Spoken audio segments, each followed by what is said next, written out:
All right, let's dive into a story you might think, Sodom and Gomorrah. Oh, yeah, a classic. But we're looking at it through the lens of this YouTube video, promising to spill some secrets. Secrets, huh? Well, I'm always up for a fresh perspective, even on familiar ground. Right. I mean, we're talking about Lot offering up his daughters, his wife turning into a pillar of salt. And don't forget there's that connection to Jesus's lineage, too. Yeah, that one really threw me for a loop when I first heard it. So, okay, just to set the stage for anyone who maybe needs a refresher. Sodom and Gomorrah, super wicked cities.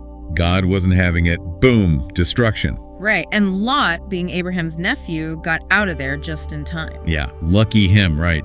Though, when you dig a little deeper, there's that part in Ezekiel. Oh, where it talks about some of the lesser-known sins of Sodom. Yeah, like, it wasn't just the obvious stuff. They were also super proud, totally into gluttony, and kind of forgot about helping the poor. Which, honestly, feels, well, pretty relevant to today's world, doesn't it? It really does. When you lay out those sins, it's like, whoa, have we really changed that much? I mean, that pull towards self-indulgence, putting our own wants ahead of caring for those in need, it's a pattern that seems to repeat itself throughout history, unfortunately. Okay, so let's get to the part that makes you do a double take when you read it. Lot offering up his daughters to that mob. Yeah, that's a tough one. Like, is that really in the Bible? It is, and it definitely challenges our modern sensibilities. But gotta remember, different time, different cultural context. Lot was in a desperate situation. Still, even considering those factors, it makes you question that whole righteous label he gets, For sure. It definitely complicates things. Makes you realize that even the good guys in these stories, they're not perfect. Totally human, capable of making some pretty questionable choices even when they're trying to do the right thing. So, Lot and his family escape, but happy ending. Not so much. They end up holed up in a cave, and, well, things get even messier from there. Right, that's where the story of Lot's daughters getting him drunk and, conceiving children comes in. It's one of those passages you gotta approach with a lot of sensitivity, trying to understand all the layers at play. Yeah, it's heavy stuff. The video makes this point about how fleeing a physical place doesn't necessarily mean escaping its impact, like that whole Sodom vibe followed them right into that cave. It's a really interesting point, isn't it? Speaks to how our past experiences, even trauma, can shape our choices long after we think we've left a situation behind. And the irony is, from this messed up situation, you get two groups who become Israel's enemies. The Moabites and the Ammonites, descended from Lot's sons. Yeah, talk about unintended consequences. But then again, there's that glimmer of hope, too. Ruth, a Moabite woman, ends up becoming part of Jesus's lineage. Oh, right. It's like God saying, even from this, I can bring forth good. Exactly. A powerful reminder that his redemptive power can reach even the most unexpected corners of our stories. Now, the video gets pretty real when it talks about this spirit of Sodom that can actually exist within U.S. Asks us to consider, what Sodoms might DE be carrying within us? What do you think that looks like, practically speaking? Well, I think it's less about specific actions and more about an overall attitude. It's that inward focus, that me-first mentality that blinds us to the needs of others. Kind of like what we were talking about with Sodom's sins, pride, gluttony, neglecting the poor. Right, like putting our own comfort and desires above everything else. Exactly. It's that subtle shift in our priorities that can lead us down a dangerous path. And the video makes this connection to Jesus as the light, the antidote to Sodom's darkness. What are your thoughts on that? I think it's spot on. See, with Jesus, it's not about fire and brimstone judgment, but about offering a different way, a path illuminated by his love and grace.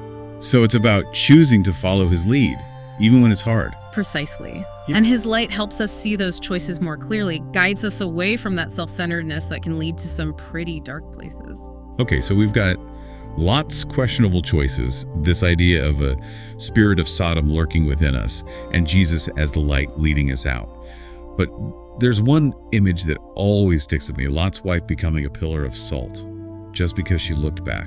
Yeah, that one's hard to forget. And it might not be meant to be taken literally, but the video makes a great point about connecting it to what Paul says, about forgetting what's behind and pressing on toward what lies ahead. You mean like don't get stuck in the past? Exactly. Dwelling on regrets, mistakes, all that, it can really hold us back. Like Lot's wife, we can become paralyzed by looking back instead of moving forward. It makes you think about all those times we get stuck in old habits, old patterns, even when we know there's something better out there. It's a struggle for sure, but the good news is God's grace is there to help us break free. He wants us to move on, to embrace the new life he offers. And speaking of struggles, there's that part where Lot hesitates to leave Sodom, even with angels practically dragging him out. It's like, dude, you're being rescued? What's with the hesitation? Well, I think it's a reminder that even those considered righteous are still human. They still struggle with doubt, fear, even disobedience sometimes. Lot, chosen to be saved, still had his moments of weakness. It's kind of comforting to know that even the Bible heroes had their issues. Right. It means that even when we mess up, God's grace is still there for us. But it also raises that question of, like, is partial obedience really enough?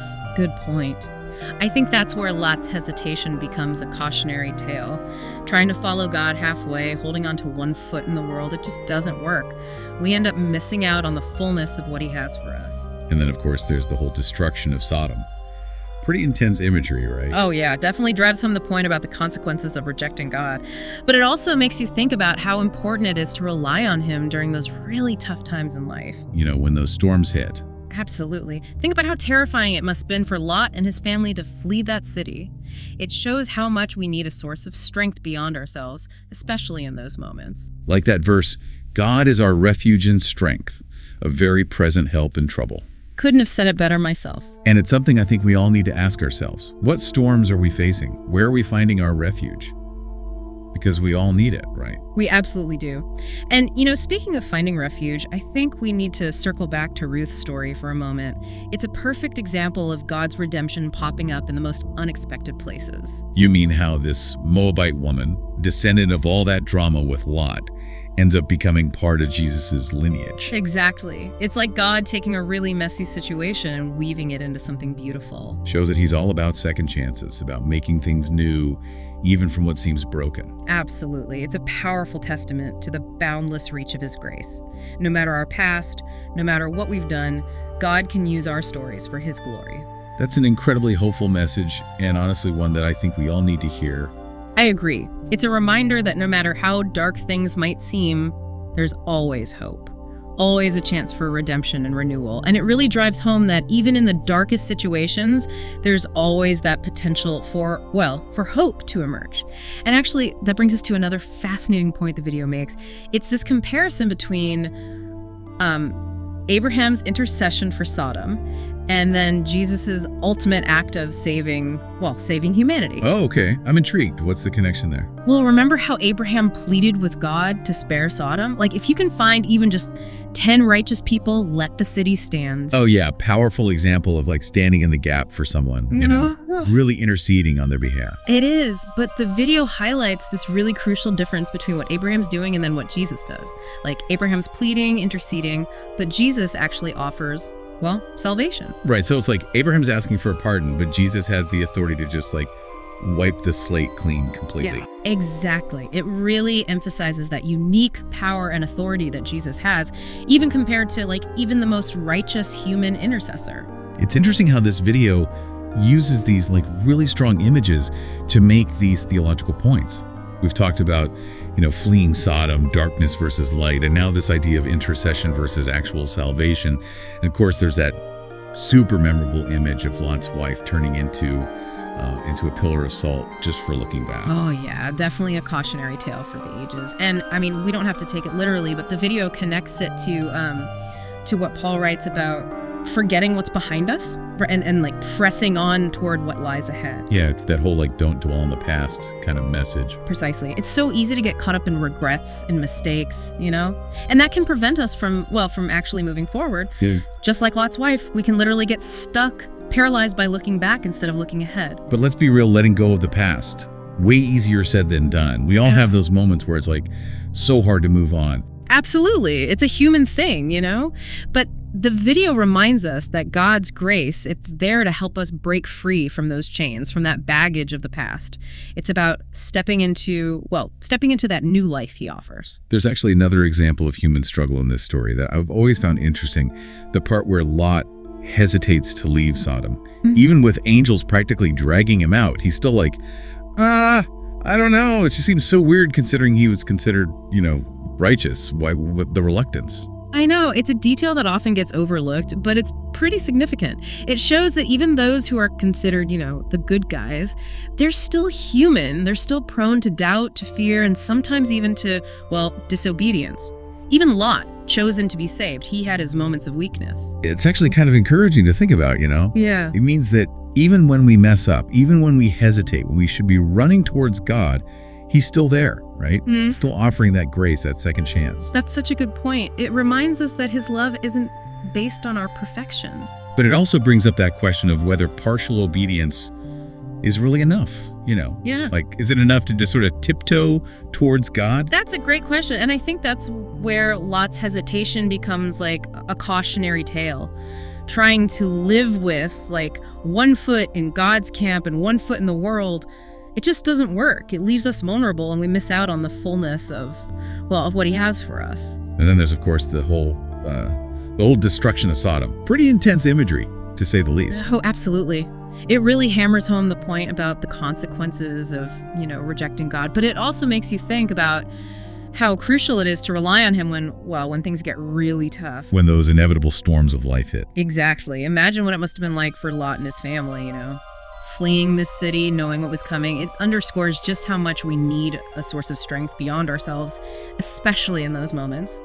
God is our refuge and strength, a very present help in trouble. Always love that verse.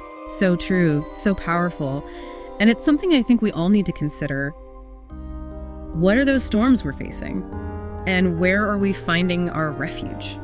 Because we all need it, right? We really do. And, since we're talking about refuge, I think we need to circle back to Ruth for a moment. Her story is a perfect example of how God's redemption can show up in the most unexpected places. I love that you brought her up. I mean, think about it. This Moabite woman, descended from all that drama with Lot, ends up becoming part of Jesus' lineage. It's almost hard to believe. It's like God took this, messy, complicated situation and wove it into this beautiful tapestry of redemption. It really shows that he specializes in second chances, taking what's broken and making it whole again. And it speaks to that boundless nature of his grace. No matter our past, no matter what we've done, God can use our stories to bring him glory. It's a message that, honestly, I think we all need to hear. I agree. No matter how dark things seem, there's always that potential for hope, always a chance for redemption, for renewal. Yeah, it's a good reminder that we all have a part to play in, pushing back against the darkness. But this video, it ends with a pretty challenging question. It asks, what are the Sodoms in your life? Mm-hmm. What are those habits or attitudes or maybe even situations that are keeping us from, fully embracing what God has for us? It's a tough question for sure, but I think it's one we got to wrestle with. We can't just hear about Sodom and Gomorrah and be like, oh, that's interesting, and then move on. We have to actually apply it to ourselves, to our own lives. So for someone listening who's like, okay, that's kind of freaking me out, where do I even start? What advice would you give them? How do we actually figure out what those personal Sodoms are? Well, I think it starts with being honest with ourselves, being willing to really look inward and examine those areas where maybe we're holding on to something that's not good for us. Could be a behavior, a way of thinking, maybe even a relationship that's pulling us away from God's best. And what about those times when we do figure it out, but we feel stuck? We know what those Sodoms are, but we can't seem to break free. What encouragement can you offer? I think that's where we got to remember the hope that's woven through this whole story, Even in the midst of judgment, even when it seems like all is lost, God's grace is still there. He's all about redemption. He takes what's broken and makes it beautiful. That's such a powerful truth. And honestly, it's one that I think we all need to hear, especially when we're facing those tough moments of self-reflection and trying to change. Absolutely. And we got to remember that we're not in this alone. We have a God who's always with us, even when things are hard, even when we mess up. He gives us strength, guidance, and hope, especially when we feel like giving up. So well said. As we wrap up this deep dive, I want to encourage everyone listening to really think about those Sodoms, those areas where maybe we need God's help to change, to heal. And don't forget what Paul said, forget what's behind and strive for what's ahead. Let go of the past, embrace the present, and step into the future, knowing that God is right there with you. Thanks for joining us on this deep dive into the secrets of Sodom and Gomorrah. Until next time, stay curious, keep learning, and let the light of God guide you.